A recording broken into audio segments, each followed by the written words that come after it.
Assalamualaikum. Hai semua, perkenalkan nama saya Siska Adelia dari kelas 10 MIA 1 tim 6B. Di sini saya akan membawakan materi mengenai lingkungan. Teman-teman pasti udah gak asing lagi dong dengar kata lingkungan. Apa sih yang dimaksud dengan lingkungan? Lingkungan adalah kombinasi antara kondisi fisik yang mencakup keadaan sumber daya alam seperti tanah, air, energi surya, mineral, serta flora dan fauna yang tumbuh di atas tanah maupun di dalam lautan. Sedangkan pencemaran lingkungan adalah terkontaminasinya komponen fisik dan biologis dari sistem bumi dan atmosfer sehingga mengganggu keseimbangan ekosistem lingkungan. Nah teman-teman, terdapat dua penyebab terjadinya pencemaran lingkungan loh, yaitu disebabkan oleh kegiatan manusia dan disebabkan oleh alam. Pencemaran lingkungan karena adanya aktivitas manusia pasti terjadi dan tidak dapat dihindari. Salah satu upaya mengatasi pencemaran lingkungan akibat aktivitas manusia adalah dengan mengurangi tingkat pencemarannya, mengendalikan pencemarannya, serta meningkatkan kesadaran dan kepedulian terhadap lingkungan. Pencemaran lingkungan dapat dibedakan berdasarkan tempat terjadinya dan berdasarkan bahan pencemarannya. Berdasarkan tempat terjadinya, pencemaran lingkungan ini dibedakan menjadi 4 macam loh teman-teman. Yang pertama pencemaran udara, pencemaran air, pencemaran tanah, dan pencemaran suara.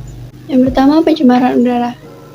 Pencemaran udara merupakan sebuah kondisi di mana udara tercampur dengan zat lain atau unsur lain yang mengakibatkan kondisi buruk pada udara menjadi tidak layak atau bahkan membahayakan untuk digunakan makhluk hidup.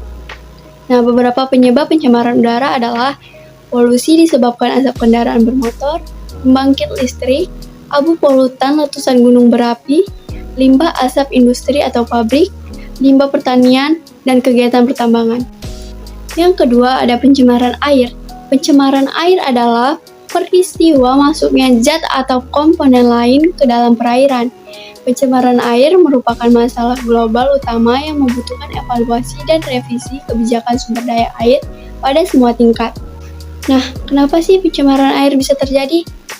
Hal ini bisa terjadi karena masih kurangnya kesadaran masyarakat untuk menjaga kondisi perairan, terutama minimnya edukasi untuk tidak membuang sampah sembarangan ke dalam sungai. Oh ya, pencemaran air yang tidak segera teratasi akan membuat makhluk hidup bisa kehilangan sumber air bersih yang dapat dikonsumsi. Berkurangnya pasokan air bersih juga akan menimbulkan berbagai bentuk masalah, seperti rusaknya ekosistem laut, munculnya penyakit berbahaya, dan tanaman akan menjadi sulit tumbuh. Nah, beberapa sumber-sumber pencemaran air antara lain yang pertama limbah industri atau bahan kimia cair maupun padat dari sisa-sisa bahan bakar seperti tumpahan minyak dan oli, kebocoran pipa-pipa minyak tanah yang ditimbun dalam tanah. Yang kedua, penggunaan lahan hijau atau hutan untuk membangun sesuatu. Yang ketiga, limbah pertanian. Yang keempat, limbah pengolahan kayu. Yang kelima, penggunaan bom oleh nelayan dalam mencari ikan di laut. Yang keenam, rumah tangga atau limbah cair seperti sisa mandi, MCK, sampah padatan seperti plastik, gelas, kaleng, batu baterai, sampah cair seperti deterjen, dan sampah organik seperti sisa-sisa makanan dan sayuran. Nah, yang ketiga ada pencemaran tanah. Pencemaran tanah adalah adanya bahan kimia seperti polutan atau kontaminan yang berada di dalam tanah, serta bisa menjadi racun. Pencemaran tanah terjadi apabila bahan-bahan pencemar atau polutan dan juga limbah yang tidak dapat menjadi tanah dalam waktu singkat masuk ke dalam tanah. Polutan tanah ini misalnya inseksida, fungisida, herbisida, penggunaan pupuk yang berlebihan, dan limbah industri. Dampak negatif dapat dirasakan oleh tanaman, hewan, bahkan manusia itu sendiri. Bagaimana sih cara menanggulangi pencemaran tanah? Yang pertama, lakukan daur ulang dan hindari penggunaan barang sekali pakai. Jika memiliki kebun di halaman rumah, kita bisa membuat pupuk kompos sendiri dengan bahan dasar dari berbagai limbah organik rumah tangga. Hal ini bisa membantu tanah menjadi jauh lebih subur untuk ditanami. Nah, yang kedua, mendorong kegiatan industri yang ramah lingkungan, serta kegiatan pertanian dengan sedikit penggunaan bahan kimia juga bisa dapat dilakukan. Nah, yang keempat, pencemaran suara. Pencemaran suara adalah keadaan di mana masuknya suara yang masuk terlalu banyak sehingga mengganggu kenyamanan lingkungan manusia. Pencemaran suara cukup menjadi ancaman serius bagi kualitas lingkungan, terutama di bagian suasana. Sumber pencemaran suara adalah kebisingan, yaitu bunyi atau suara yang dapat mengganggu dan merusak pendengaran manusia. Bunyi disebut bising apabila intensitasnya telah melampaui 50 desibel.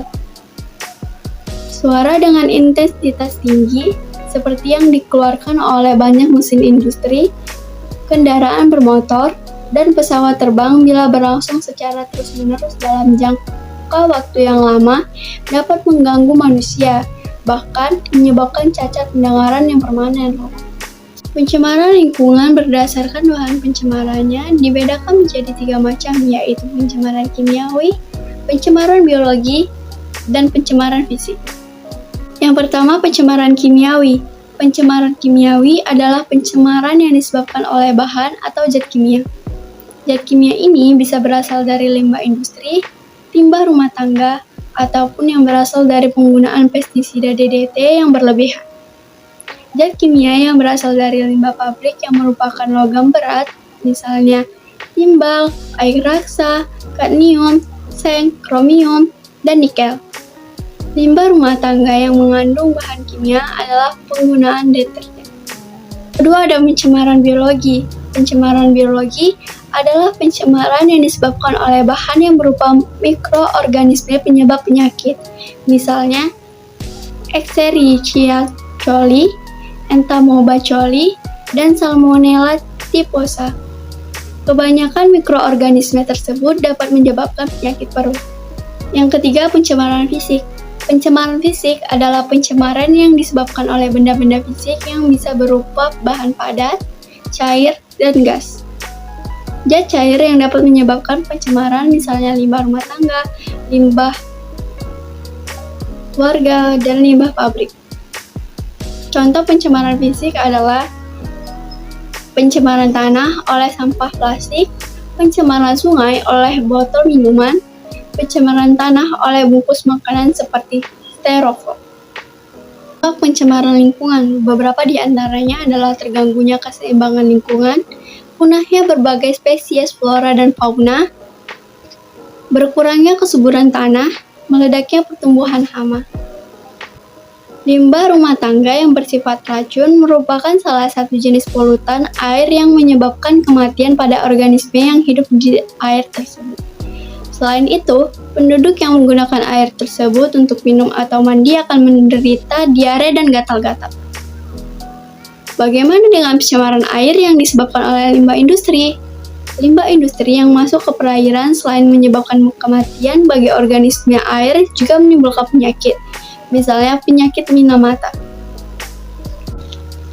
Upaya menanggulangi pencemaran lingkungan: mengatur sistem pembuangan limbah industri sehingga tidak mencemari lingkungan, menempatkan industri atau pabrik terpisah dari kawasan permukiman penduduk, melakukan pengawasan atau penggunaan beberapa jenis pestisida, insektisida, dan bahan kimia lain yang berpotensi menjadi penyebab dari pencemaran lingkungan, melakukan penghijauan, memberikan sanksi atau hukuman secara tegas terhadap pelaku kegiatan yang mencemari lingkungan, melakukan penyuluhan dan pendidikan lingkungan untuk menumbuhkan kesadaran masyarakat tentang arti dan manfaat lingkungan hidup yang sesungguhnya.